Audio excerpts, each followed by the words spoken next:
So in this video, we will be looking at empirical formula as well as molecular formula and how to calculate both. When we say empirical formula, it gives you the simplest whole number ratio of moles of atoms that are present. So for example, if you have H2SO4, this means that you have 2 atoms of hydrogen, 2 moles of hydrogen atoms for 1 mole of sulfur atoms. And then that means you have 4 moles of oxygen atoms in this compound, all combined together. The ratio over here is related to the moles of each atom. So really the secret now is to calculate the number of moles in order to get to this simplest ratio between them. And therefore here, for example, if you have 1 mole of nitrogen and 2 moles of hydrogen and 1 mole of oxygen, you can make NH2O because NHH2O. Now, therefore, the kind of calculations you will be faced with will start always from masses to moles. Why? Because in the lab, you can only deal with masses. And so the values that will be given to you will always be in the form of masses. So here we have a compound was analyzed to contain 13.5 grams of calcium, 10.8 grams of oxygen, and 0.67 grams of hydrogen. What is the empirical formula of this compound? And it's important for you to underline what's given and what you want to find out. These are the steps. So you have to write down what masses are given. Then you need to convert every mass of these to the moles. Okay, and how do we do that? We know that moles is N equals M over MR. So for each element, you're going to do that. And then eventually you can get a simplified ratio, mole ratio, where you can actually do these, make your simplest mole ratio in order to find the simplest ratio between them. So I will show you now in a second.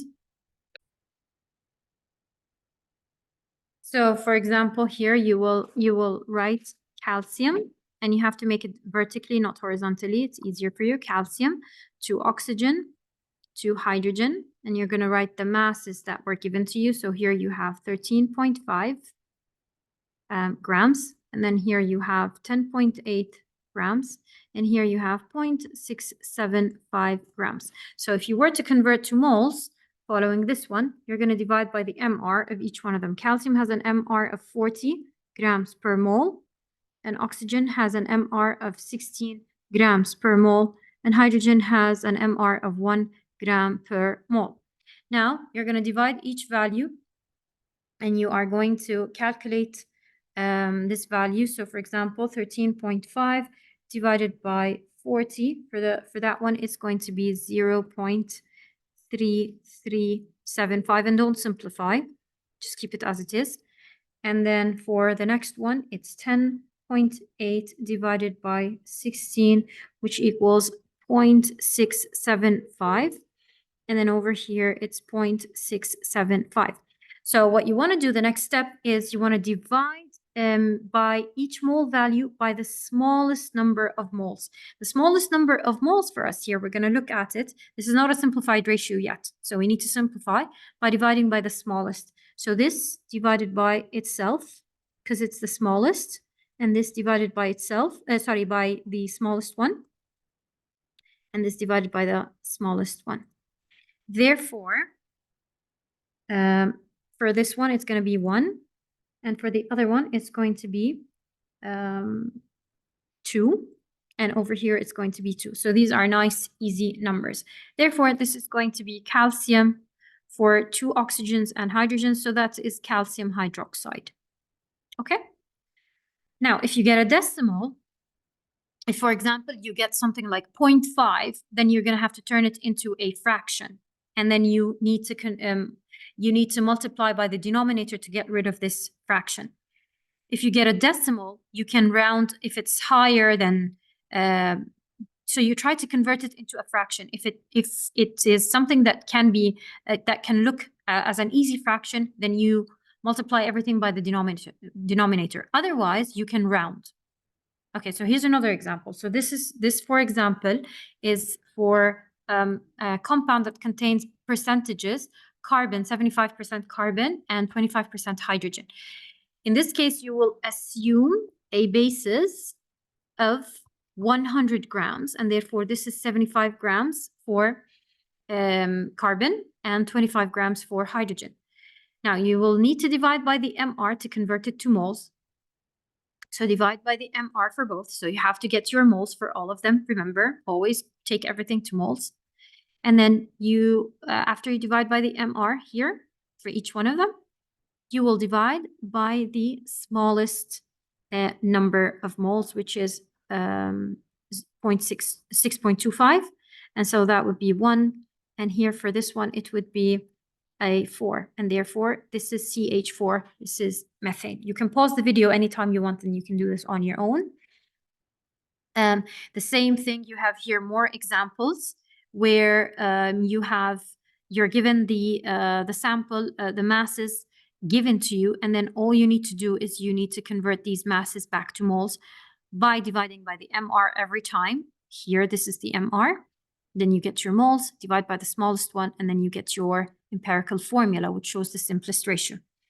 Then you can do this one. You can pause the video and attempt to do it until you get to that one. The next thing you could do is the calculating the molecular formula. The molecular formula is calculated from the empirical formula. So this value, the empirical formula, after you calculate it, you're going to use it. Why? Because there is something called empirical mass. So after you find your empirical formula, you can find the molar mass of this formula, and that would be your molar mass here.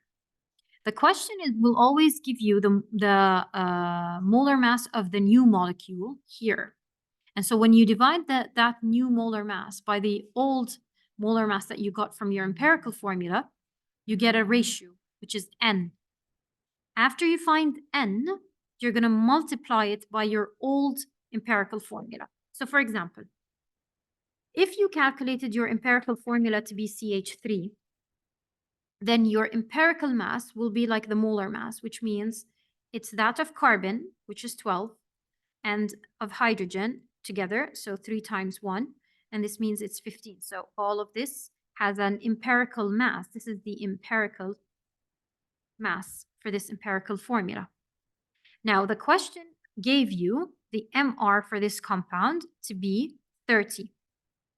Therefore, you will go back to this formula that you have to remember. Now, 30, which is the one of the new molecular formula, divided by the empirical mass, this gives you a 2.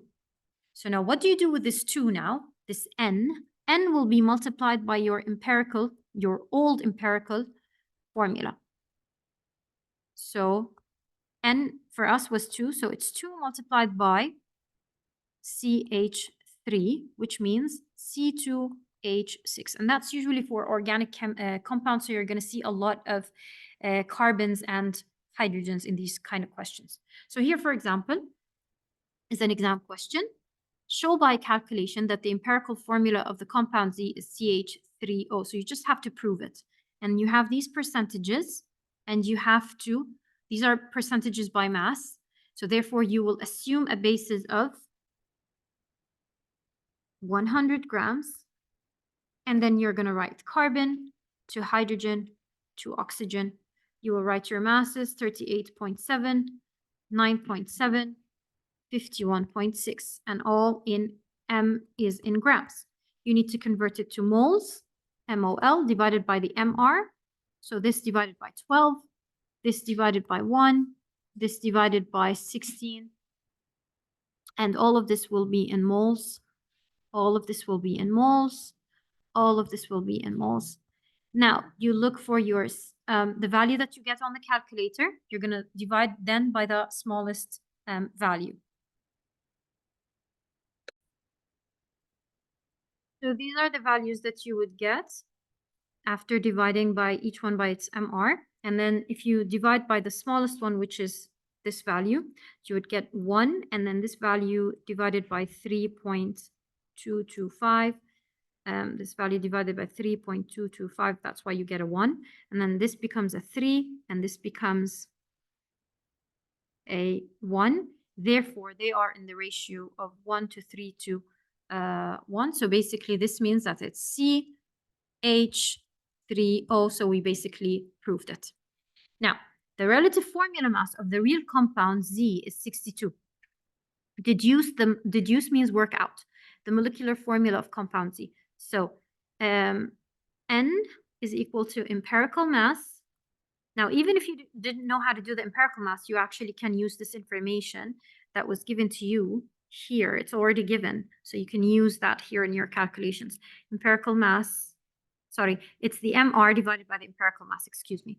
So the MR over here is 62 divided by the empirical mass. So you need to work that out for CH3O. So that's 12 plus 3 times 1 for hydrogen, and that's for carbon, plus 16. You divide these values, gram per mole, they cancel out, okay? So that's just the ratio. And then you find this value, which should be 2, okay? And then you will multiply this value by the empirical formula. So now your molecular is now equal to 2, which is the N that we found, times CH3O. So this means it is C2H6O2. So that is your molecular formula. Okay? And it makes sense because the hydrogens should be, the number should be the highest always, and then they get attached to the carbon. So these are more examples, but there's the practical associated with this experiment that comes on questions, basically, is the combustion reaction or the reduction of an oxide. So for this, basically, you're going to be given a set of data. And so basically, they will tell you the procedure, or you should know also the procedure, because that is a required practical. And then you are going to conduct these steps in order to get your data. So I'm going to skip to the data bit. So you will be given the mass of the empty crucible, and then the mass of the crucible plus the magnesium. Then you need to find, then you have the mass of the crucible with the contents at the end. Now, at the end, this is where oxygen has entered. So that really means that this is the mass of the crucible plus the oxide, which we still don't know its formula. Now, to get the mass of magnesium, you need to be subtracting some values from this table. So you want magnesium on its own. Therefore, you're going to subtract these two values from one another. And that's why you have to take a moment in order to read. To get the mass of oxygen on its own, you need to subtract the all of the contents and the crucible minus at the end, because oxygen here has combined, minus the crucible and magnesium, which is this one. So you're going to subtract these two values as you see over here. Okay, so this will give you the mass of oxygen. Now, the reason why you are doing this is because eventually you want to get to magnesium on its own and oxygen on its own. So you want to have Mg, and then you want to have oxygen. And the goal is to get the mass of each one. So after you do these subtractions, you can use this data in your calculations here. So when you subtract it over here for magnesium, that is going to be 0.24. And then for oxygen, after you subtract it over here, that will be 0.16. To get your NMOL, you're going to divide by the MR. So over, it's 0.24. divided by 24, which is the MR of magnesium. And then here, 0.16 divided by the MR16. And that would mean 0.01 and 0.01. And if you divide by the smallest value over here, it's going to give you a ratio of eventually 1 to 1, which means that the compound has atoms of magnesium to oxygen in the ratio of 1 to 1. Okay?